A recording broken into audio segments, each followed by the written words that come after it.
Old femme lesbian here with a question for the LGBTQ plus community.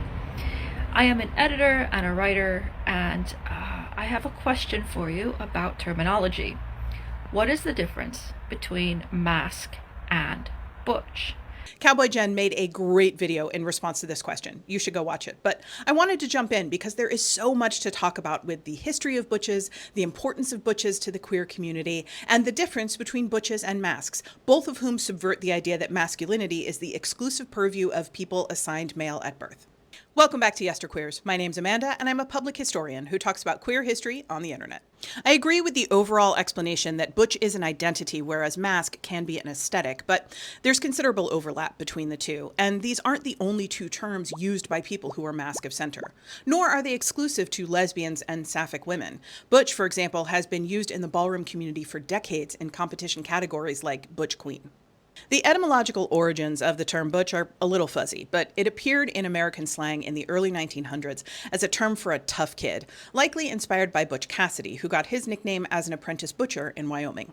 By the early 1940s, butch was being used as a slur against manly women, but lesbians, particularly working-class lesbians, claimed it immediately. The butch identity was born in underground lesbian bars during and after World War II. Working-class lesbians had much more freedom to experiment with their style and clothing than middle and upper-class lesbians did, particularly those working in white-collar or customer-facing jobs. Thus, butches became what scholar Sally Rowena Munt calls the recognizable public form of queerness, explaining that butches have historically been the signifier of queerness. When a butch enters a space, it becomes inarguably queer. The intersection of race, class, gender, and sexuality are always important when discussing queer history, but it is crucial to understanding the butch identity. By the 1960s and 70s, white lesbian feminists had started to push back on butches, branding them as a misogynistic perversion of the lesbian identity. It sounds a lot like what turfy lesbians are saying about trans people right now, doesn't it? That's because it's basically the same BS argument. An argument that effectively excluded large swaths of working-class lesbians, many of whom were Black women or women of color, from mainstream lesbian community.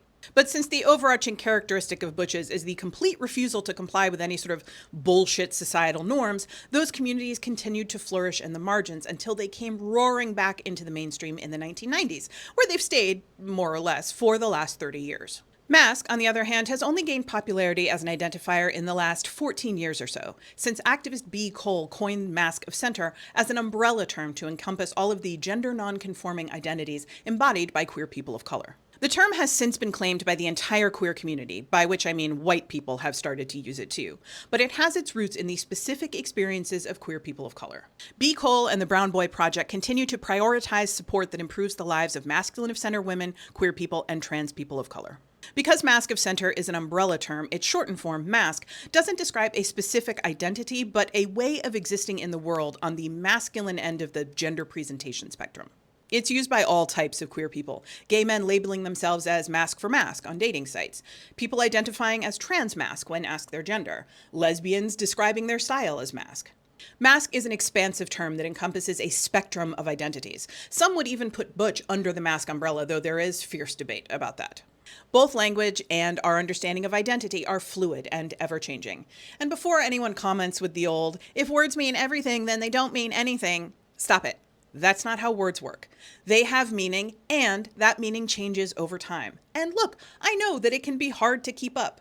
So if you have questions about how a person identifies, just ask. Politely. That's it for today. As always, more information, including sources and further reading, is available in the usual place.